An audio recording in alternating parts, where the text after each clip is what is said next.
उस रात मुझे लगा मैं अकेली हूँ, पर किसी ने मेरा नाम पास खड़े होकर लिया था। रात करीब 11 बज रहे थे। पूरे गांव में सन्नाटा था और हवा में ठंडक अजीब तरह से लग रही थी। मैं जल्दी जल्दी कदम बढ़ाती जा रही थी, क्योंकि रास्ते में आखिर में एक पुराना शिव मंदिर पड़ता था, जिसके बारे में लोग कहते थे कि वहाँ में कोई नहीं जाता। मैंने सोचा था कि आज जल्दी घर पहुँच जाऊँगी, लेकिन मैं चली गई और पूरा रास्ता अंधेरे में डूब गया। मैंने मोबाइल की टॉर्च ऑन की और आगे बढ़ने लगी। अचानक किसी ने बहुत धीमी आवाज में मेरा नाम लिया। विद्या। मैं एकदम से रुक गई।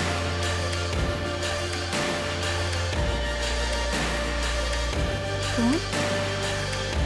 तभी मंदिर की घंटी खुद बज उठी। उस पल ठंडी हवा का झोंका मेरे पास से गुजरा, जैसे कोई अदृश्य शक्ति मेरे कंधे पर हाथ रखकर कह रही हो, डरो मत।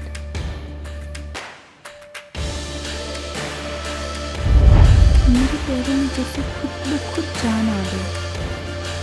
मैं आगे बढ़ी और सीढ़ी के सामने खड़ी हो गई। अचानक मेरे दिल में एक अजीब सी शांति भर गई, जैसे सालों की चिंता किसी ने खींच कर निकाल दी हो। मैंने आंखें बंद की और उसी पर वो आवाज़ फिर आई, मैं तुम्हारे साथ हूँ बेटी। जब मैंने आंखें खोली, दीपक की लौ तेज हो चुकी थी।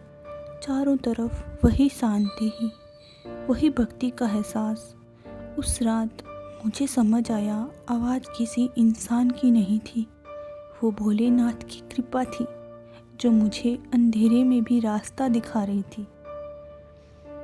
उस दिन के बाद से मैं कभी उस रास्ते से डर कर नहीं गुजरी, क्योंकि अब मुझे पता था, जहाँ विश्वास होता है वहाँ भगवान खुद रक्षा करते हैं। अगर आपको मेरी कहानी अच्छी लगी हो और उसका अगला पार्ट चाहिए तो प्लीज़ कमेंट करना, मेरे चैनल को लाइक, शेयर और सब्सक्राइब करना। Thank you.